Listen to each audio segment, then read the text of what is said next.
Hello guys, today we're going to discuss the situation in Ukraine. Mainly we're going to talk about the Bakhmut area, why Bakhmut is very important, um, despite what a lot of guys are saying on the internet that Bakhmut is not important strategically, because of course it's a small town. It's a small town if we compare it to Kramatorsk, Slaviansk, etc. And of course, yes, I agree even to Konstantinovka. And yes, I can agree with this. And but I'm talking about strategic point of view of Bakhmut in other things, not only territorial gain, but also other aspects that are strategically important for this war. And I think that Bakhmut is a key point of all the war. And I'll explain why to you. So first of all, uh, let me show you that the main thing I already discussed about this thing in the last video about Bakhmut, and there are some news, some reports. Let's start with here. Today, Russians said that they took Klishivka, this city here, and that allowed to Ivanivsky. I already said that weeks ago that the main thing, if you want to capture Bakhmut, is to take the south part. Yes, so the north part is important too, but the south part is the main important thing. In fact, this is why the Russians are put so much pressure on Opitny and Klishivka and Kurdimivka and all those cities here. And now they are going here to Ivanivsky, this city here. In the north, yes, there are some advance by the Russian side to Blagodan here, Krasnohora, attack to pressure to Krasnohora, Paroskoviska, and there is the report that they took the part of Sol, this this little village here that has a station, a rail station here. But why Bakhmut is important? Okay, if we took some aspects to Bakhmut, if you want to think about what Bakhmut can give to the Russians, let's say about the importance, the strategical and tactical importance for Bakhmut in the Donbass area. First of all, Bakhmut can allow you to take Joseph Yar and then to attack the main thing that for me is the most important goal for the Russian, Konstantinovka. And for the other side, the capture of Solidar allowed the Russians to go and step forward in direction to Siversk. There are some reports, at least there are some rumors that are saying that Zaluzhny, the chief of Ukrainian armed force, asked to Zelensky to withdraw their troops from Siversk because they are put in danger in encirclement of this city. And of course, Siversk is the main point where the Ukrainians are accumulating troops, and they sustained this part here, the attack through Kreminaya, to Kreminaya, this city here, and they tried a lot of time to attack Kreminaya, but they didn't succeed, and the Russians were able to stop them around here, around this forest belt here, depends by the map. So but for many, and of course you can attack here in the south to maybe kinda stop the supply to Toretsk agglomeration here in New York, Zain, Petrivka. So this is the main importance of Bakhmut. Of course, if you took Bakhmut just in these perspectives, yes, you can gain something like this, let's say, and you can attack probably Konstantinovka, but why Konstantinovka is important. Let's say the defensive position of the Ukrainians. If the Ukrainians lose Bakhmut, they have to withdraw. The next reliable position to defend is Konstantinovka, Druziva, Oleksiv, Druziva and Druziva here. This is the first defense line. The second defense line is Kramatorsk, Slaviansk, and Donetsky here, and the defensive position continue to till Liman, and then there is another defensive line that is Yampol, Siversk and Liman. This, if we see, if the Russians want to attack directly, they will never be able to attack to win the fight against the Ukrainians, because they have those two big cities, Siversk and Slaviansk, that are much more bigger than Bakhmut itself, and of course they can accumulate a lot of troops here and they can well defend it. And of course, in the a direct attack to those cities will be kind of suicidal attack. Okay, this will be a suicide. So the Russians need to attack the flanks like this, and also these flanks here. And this is why we see many reports about the Russians accumulating troops in the here in near Kreminaya, near Svatovo. They want to attack to gain back the territory and to go back to Liman and Yampol, this city here, those three cities here, and Siversk, of course. So to capture Solidar will put pressure here, and if you, as I said many times, if you take a part of the defensive line, also the other parts are compromised. So this is the most difficult part for the Ukrainians. They have to yes, they have a big this is kind of containment area. If you see, the Russians cannot spread their attack directly like here, because this is kind of half circle. We can say this is a kind of half circle, and this half circle contain all the Russian attack, all the Russian direct attack. So this is why the Russians need to kind of gain control over here and flank those cities here in the middle, Siversk and Konstantinovka. Sorry, Kramatorsk. So from the north side, the Russians are accumulating troops. They want to send here and make an offensive and to gain back the territory. The second thing is that yes, of course, Bakhmut can allow to do this. Go to Chasiv Yar, Konstantinovka, and why Konstantinovka is important? Not only for the supplies road of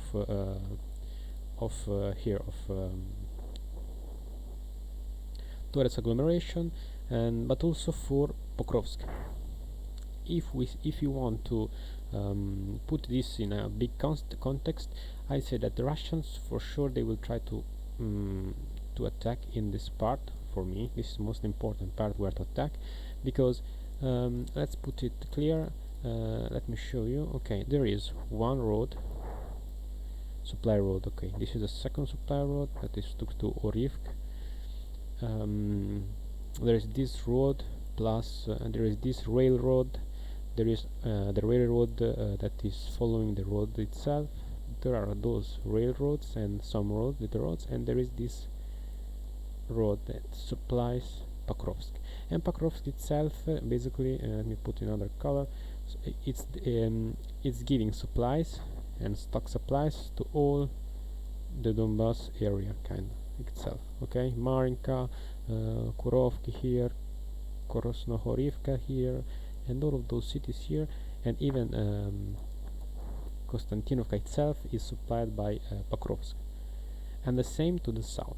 Okay, so by doing this attack, you are taking out all of those supplies lines to Ukraine, and the only let me show you with this attack like here. Okay, in this middle part, so all of those supply lines are cut.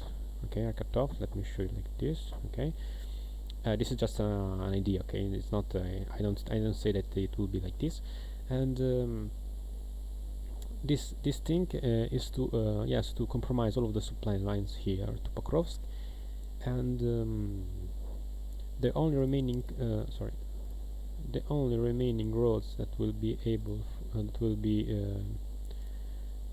reliable for the Ukrainians will be just only this one and Konstantinovka. And if you compromise Konstantinovka itself, you will not be able to supply Pokrovsk itself. You will not be able. And of course, Bakhmut is also important because you will be able to dismiss all the sorry. Let me change color.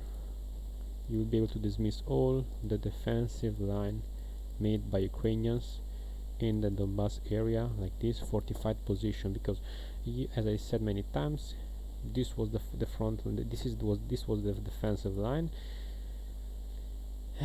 Yes, even further. Okay, like this. And if you are able to break through to a part of the supply, the defensive position, you will be able to encircle, and like it happened to Maginot, the defensive line, it will fall, of course. So this is the problem for the Ukrainians. And let me say you why Bakhmut also is very important as a strategical way, not only for this perspective, territorial perspective, but also for another thing. That you need to look at the disposition map. Look at here. Look at how many troops there are here in just a small part of the front line. This is the biggest agglomeration that we have in all the map. So the main thing that Bakhmut is doing is like a black hole. Okay, he is collecting all of the reserves of the Ukrainians and also a lot of reserve from the Russian side. But the Russian side can use PMC Wagner. But in this here they are using also VDV and their best troops. Okay. So yes, it's kind of both, but the main goal is the main thing is that the Ukrainians are putting more men to defend this line here because they are in a disadvantage of artillery system, and there are a lot of reports that the Russian side is giving every day that they are destroying a lot of artillery systems. They are targeting and counter artilleryifying those systems, and of course this is very very bad for the Ukrainians because yes, they were already in a disadvantage if we talk about artillery, and now the situation is even worse. So if you make your enemy accumulate your troops here where you have the supremacy of artillery, I am saying that the ratio of fire is 7-1 or 8-1 or 9-1, I don't know.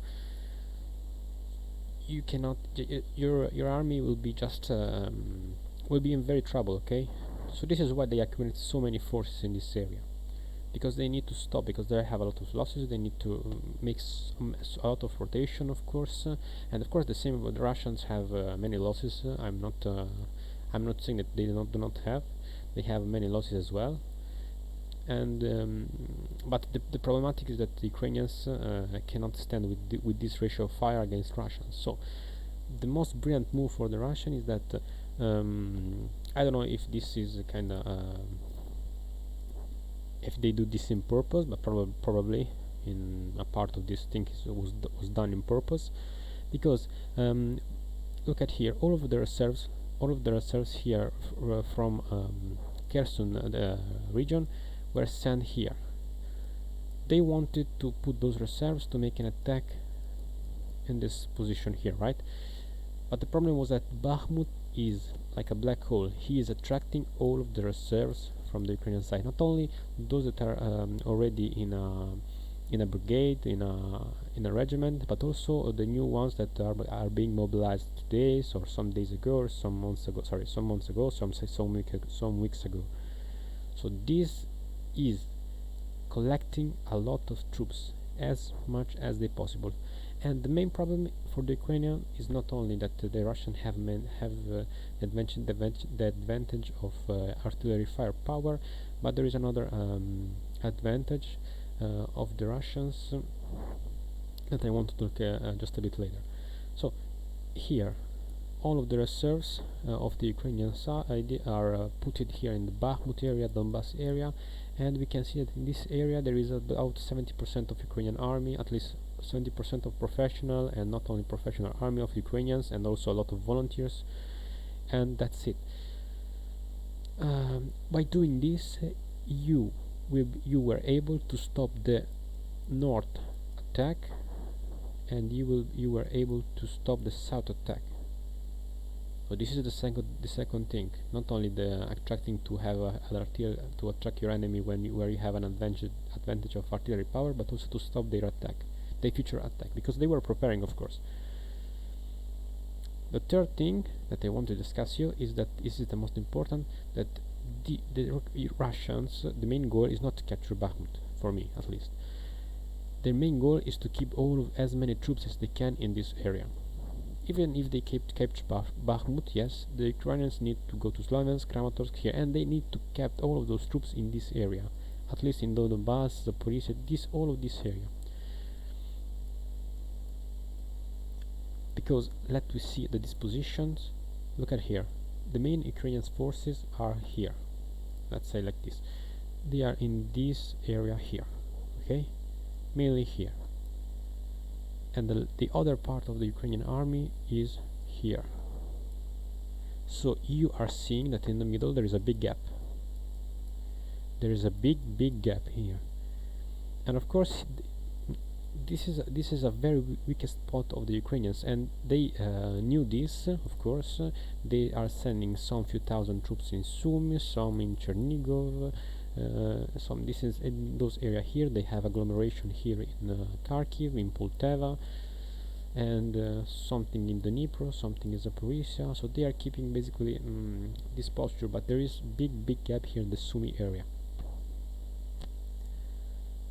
So if the Russians, yes, of course the Russians knew this, and probably this is why I think that the Russians will do an attack by Sumy direction. Oops, let me take this, by Sumy direction.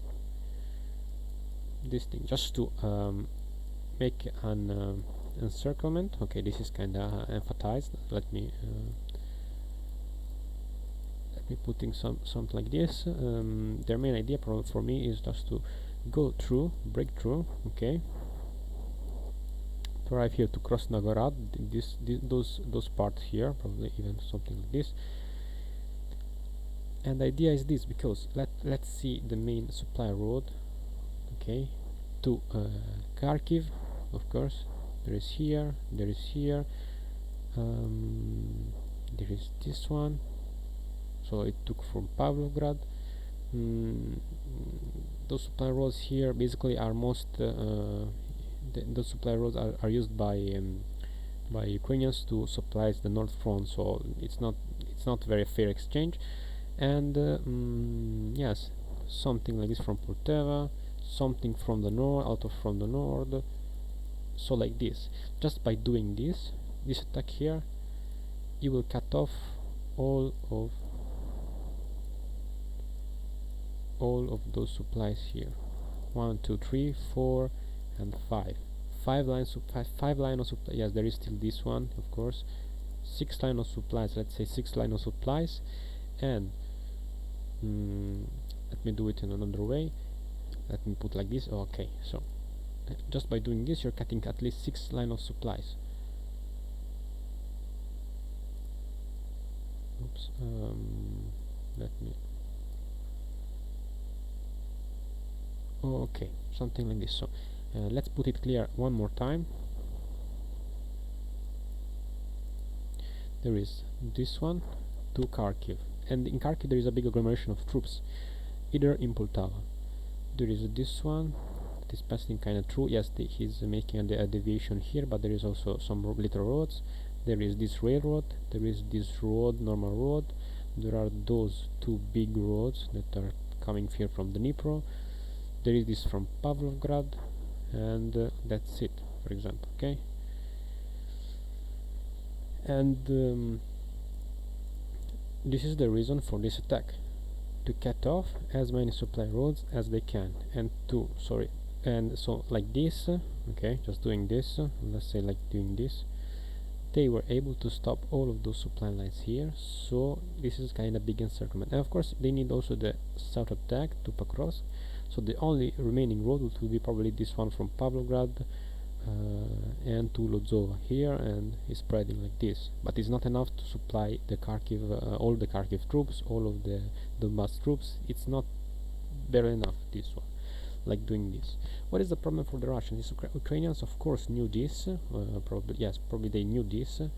But this is inevitable. So they accumulating troops in Kharkiv, Poltava, Dnipro, and Zaporizhia here, and just by accumulating those troops in this area,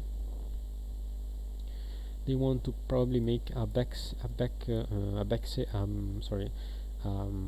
cover their back, to put kind of defensive line like this, probably even Kremenchuk here, to make a defensive line. So if the Russian attack, they have their defensive back. Okay, like this.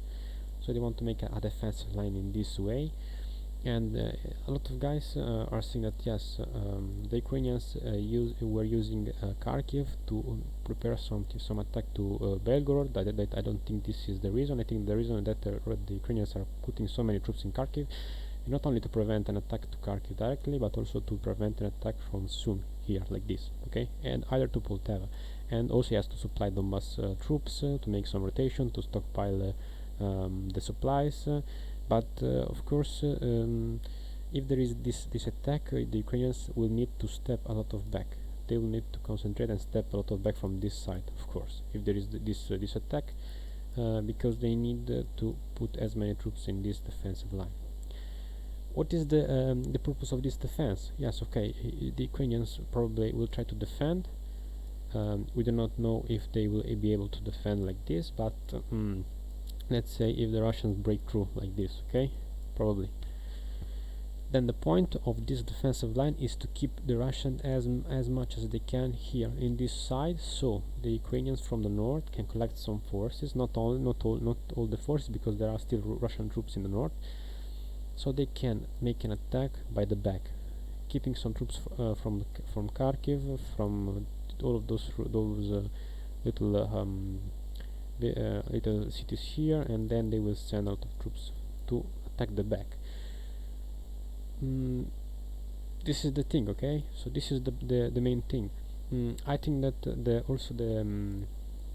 it would be nice for the Russians to capture Cherniv, sorry, but it will require a lot of troops, and also Cherniv is being there are a lot of reinforcements to Cherniv itself. Okay, this operation will be kind of big. Yes, okay, this is a kind of weak spot for the Ukrainians, so those territories will be kind of easily taken, but you know, it will not be very easily for the Russian. This is kind of a big play, so, and I don't think they have so many forces to do this. Okay, and what is the purpose of Cherniv attack? Is to block the troops that will regroup. That Ukrainians will regroup here in Kiev, because Kiev is a very big city. They can accumulate hundreds of thousands of troops, and they will send all those forces to crush here. And of course, if they accumulate these troops without this defense wall by the Russian side, they can send all of those troops here and attack on this flank the Russians, and by the other side either probably to Sumy itself or to the back, something like this. Okay, but if they have this defensive wall, yes, they will retreat something, and they will crash the momentum of the Ukrainians. So this is my idea. Yes, they will go nearly Ukraine, and now they will set some defensive position to absorb the Ukrainian momentum like this. Okay, this is my idea. And of course, if we talk about the as we discussed about the Ukrainians problems with artillery, counter fire, and there are a lot of things there. This is the report about the what will be done, what will be given to Ukraine. This is still not official, so but we have the declaration of the government, what they want to send. So a lot of some modern tanks, but let's see, 30. Yes, this is a 30 artillery system. Let's say there is also 80 artillery system. Yes, of course. What is? Let us see. Yes, this is a kind of ammunition for HIMARS. 36 howitzer.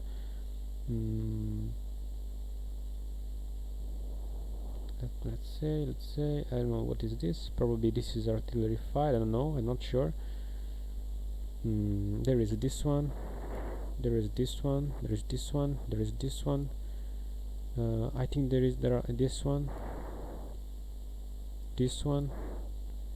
So look at how many artillery. There are also 35. There is also the Leopard. Okay. There are also 35. If I'm not wrong. Sorry, not 35. Maybe 15. I don't remember exactly the number of HIMARS. There are also a lot of HIMARS in this package, but I don't see it clearly. Sorry, I'm missing something. Howitzer, no. I can see the HIMARS. I don't know why. Probably they forgot to put those HIMARS here.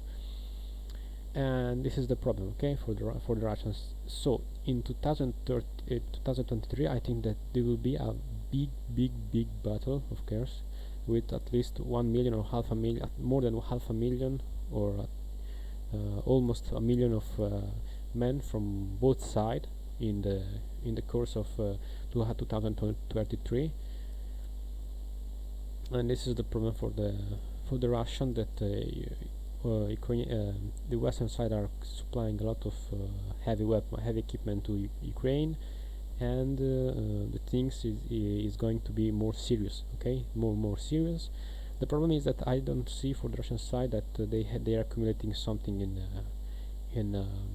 in Kursk region. There are not a lot of information about Western satellite image, something like this, so we do not see. But for me, the main position where to start those attacks would be those agglomerations here of those cities like this, just to first of all flank this Sumy, to stop the communication from Sumy to Kharkiv, then go south to stop the supply line from Poltava here like this, and also to at the same time encircle Sumy and take Sumy, because Sumy is needed. You need Sumy because look at here, you can send your supply line here to Sumy, accumulate those supply line even from the north, and then go south, and there is this railroad. And we know that the Russian system is a very base supply system is based on trains, so they need trains. So this is why they need Sumy. They need Sumy to supply like this the city, and this is the main thing for me. Let's see what will happen, but the things are going to be very serious for the next year, guys. So the next video, okay, we will talk more about something else, like maybe North attack, or maybe we will see what will be next. So I thank you for watching, and we will see next video.